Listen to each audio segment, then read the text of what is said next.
Hello and welcome back to my channel explore with Suhani. আজকে আমি যাচ্ছি জাকারিয়া স্ট্রিট। সবাই দেখায় জাকারিয়া স্ট্রিটে কীরকম কী খাবার আছে, আর আমি দেখাবো কী করে যাবেন, আর তারপরে দেখাবো কীরকম কী খাবার আছে আর কীরকম কী দাম। তো চলুন যাওয়া যাক। আর অবশ্যই খাবারগুলো ভালো কি খারাপ সেটাও আমি আপনাদের বলবো, তো দেখতে থাকুন পুরো ভিডিওটা। তো জাকারিয়া স্ট্রিট যাওয়ার জন্য প্রথমে গিয়েছিলাম আরামবাগ রেল স্টেশন। ওখান থেকে কেটে নিলাম হাওড়া রিটার্ন টিকিট। আর আরামবাগ স্টেশন কিন্তু আগের থেকে অনেক বদলে গেছে, এখন বেশ সাজানো গোছানো হয়ে গেছে। আমরা 1:23 হাওড়া লোকালে উঠেছিলাম, যেটা যথাসময়ে ছেড়ে দিয়েছিল। আর 3:30 পৌঁছানোর কথা থাকলেও 3:23 হাওড়া পৌঁছে গিয়েছিলাম। তো আমরা ভেবেছিলাম এখান থেকে মেট্রো করে আমরা জাকারিয়া স্ট্রিট যাব, তাই হাওড়া স্টেশনে 14 নম্বর প্ল্যাটফর্মের দিকে যাচ্ছিলাম, কারণ ওই দিকেই রয়েছে হাওড়া মেট্রো। তবে হয়তো কপালটা খারাপ ছিল, কারণ আজ রবিবার হওয়ার কারণে হাওড়া মেট্রো বন্ধ। তবে অন্যদিন যদি আসেন কেউ, এখান থেকে মেট্রো ধরে এমজি রোডে নামবেন, ওখান থেকে কাছেই জাকারিয়া স্ট্রিট। আমাদের মেট্রো যেহেতু ধরা হলো না, তাই বাস ধরেই যেতে হবে। আর বড় বাজার যাওয়ার যে কোনো বাস ধরে আপনারা জাকারিয়া স্ট্রিট যেতে পারেন। তবে 212 বা 215 পেলে আরও কাছাকাছি নামতে পারবেন। তবে বাস বা মেট্রো যেটাতে করেই যান, কম বেশি একটু হাঁটা পথ রয়েছে। বড় বাজারে নেমে এখন বাঁ দিক দিয়ে হেঁটে চলেছি। এই সোজা গেলেই পড়বে নাখোদা মসজিদ বা জাকারিয়া স্ট্রিট। প্রায় 300 মিটার ভিড়ের মধ্যে হেঁটে পেলাম নাখোদা মসজিদের দেখা। তারই সামনে থেকে শুরু হচ্ছে বিভিন্ন রকম খাবারের দোকানের সম্ভার। ড্রাই ফ্রুটস, মহব্বতের শরবত, ফেস টুপি থেকে শুরু করে পাঞ্জাবি আর সালোয়ার কামিজেরও দোকান রয়েছে প্রচুর পরিমাণে। তো আসুন একটু আপনাদেরও দেখায় নাখোদা মসজিদের ভেতরটা।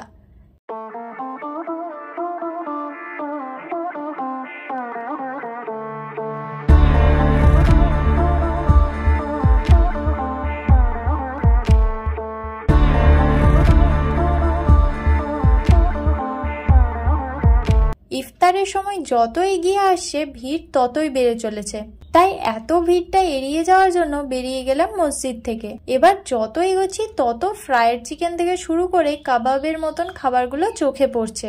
আর যেটা খুব ট্রেন্ডে চলছে সেটা হলো হালিম, তবে দাম আকাশ ছোঁয়া। এই সেই বড় বড় পরোটা, এটা ওজন দরে বিক্রি হয়। তবে কোনো খাবার দাঁড়িয়ে শান্তিতে ট্রাই করে দেখার সুযোগ পাওয়াটা বেশ মুশকিল। যদিও আমার তখনও খাওয়ার সময় হয়নি, কারণ আমি রোজা রেখেই গেছিলাম, তাই ইফতারির আগে দেখতে দাঁড়িয়েছিলাম।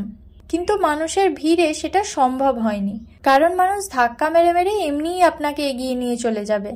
আর ম্যাক্সিমাম মানুষ রিলসগুলো দেখে এখানে এসেছেন। তবে এত পরিমাণে ভিড় যেটা ধারণার বাইরে। ট্রেন্ডের চক্করে পড়ে ভুল করেও কেউ জাকারিয়া স্ট্রিট আসবেন না, কারণ ভিড়টা তো আপনারা দেখলেনই।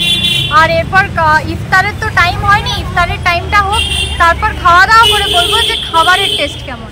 তো এখন অবধি আমার এখানে অস্বস্তি হচ্ছে। আর এখানে ফ্রিতে খেজুর আর শরবত বিতরণ করা হচ্ছিল। এরপর ইফতারির সময় হয়ে আসছিল, তাই আমাদের প্রয়োজন ছিল একটা বসার জায়গার। তাই আবার ঢুকে পড়লাম ওই দোকানগুলোর গলিতে। ঢুকে বসলাম একটা রেস্টুরেন্টের বসার জায়গায়। ওখানে বসেই উল্টো দিকের দোকান থেকে আনলাম মহব্বতের শরবত, যেটার দাম ছিল 30 টাকা।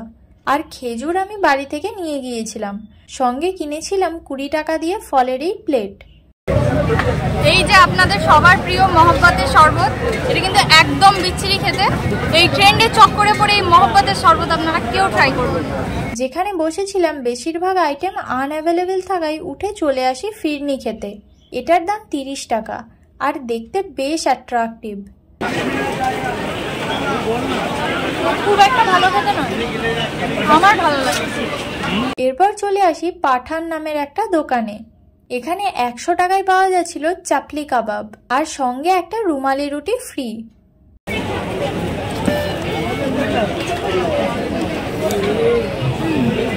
এটা একমাত্র জিনিস যেটা আমার ভালো লাগলো এখনো পর্যন্ত।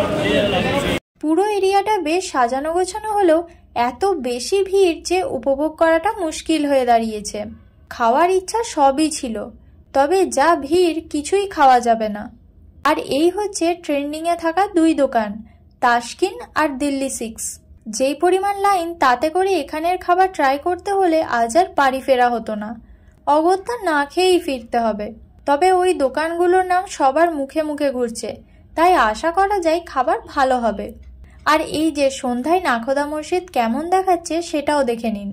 এরপর আফরিন বলুন বা সুফিয়া কোনো দোকানেই খাবার চান্স পায়নি। যদি খাবো ভাবতাম তাহলে বাড়ি ফেরা হয়তো সম্ভব হতো না সেই দিন। এরপর মনে হলো এসেছি যখন হালিম খেয়েই যাব। তবে অনেকের ভিডিওতে বলতে শুনেছি এখানে নাকি শুধু চিকেন মাটন পাওয়া যায়, বিফ পাওয়া যায় না। কথাটা একদম মিথ্যা। বিফের আইটেমের দোকান প্রচুর পরিমাণে রয়েছে, তবে আমি চিকেন ছাড়া কোনো মাংসই খাই না, তাই নিলাম চিকেন হালিম, যার দাম ছিল 90 টাকা।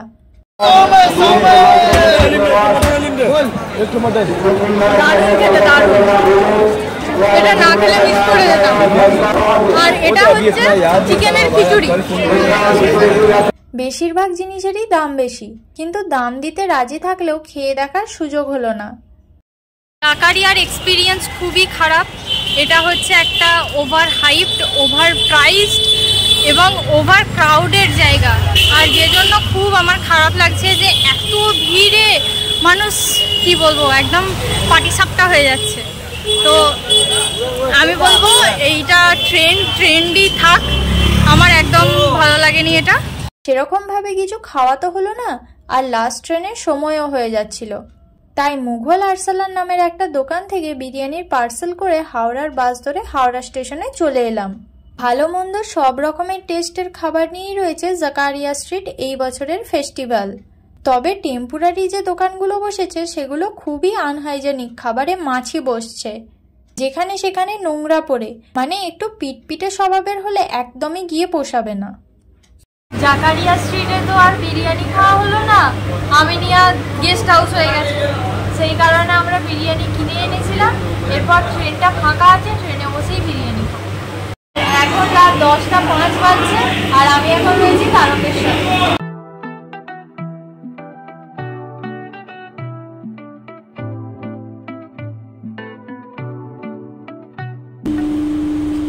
ভালো, খুবই ভালো, অন্তত জাকারিয়ার তুলনায় তো খুবই ভালো। কেউ ট্রেন্ডে গা ভাসিয়ে চলে আসবেন না, কারণ জাকারিয়া স্ট্রিটে কিন্তু প্রচণ্ড পরিমাণে ভিড়। রিলসে আপনারা যেটা ফাঁকা দেখেন সেটা কিন্তু রিয়েলে একদমই নয়। রিয়েলে এত পরিমাণে ভিড় যেটা আপনারা কল্পনাও করতে পারবেন না।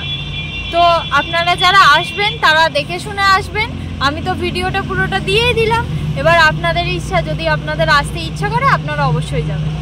আপনারা যারা এক্সপিরিয়েন্স করার জন্য যেতে চান তারা অবশ্যই যেতে পারেন, কিন্তু যদি বলেন শুধুমাত্র খেতে যাবেন তাহলে আমি বলবো না যাওয়াই ভালো, কারণ ওইখানে সমস্ত খাবারই প্রায় এখানে পাওয়া যায়। তো আপনারা এখানে ট্রাই করে দেখতে পারেন। আর যদি বলেন ওইখানে গিয়ে খাবেন তাহলে আমি বলবো না যাওয়াটাই ভালো, কারণ ওইখানেতে আমার মনে হয় ওইখানটা আনহাইজেনিক।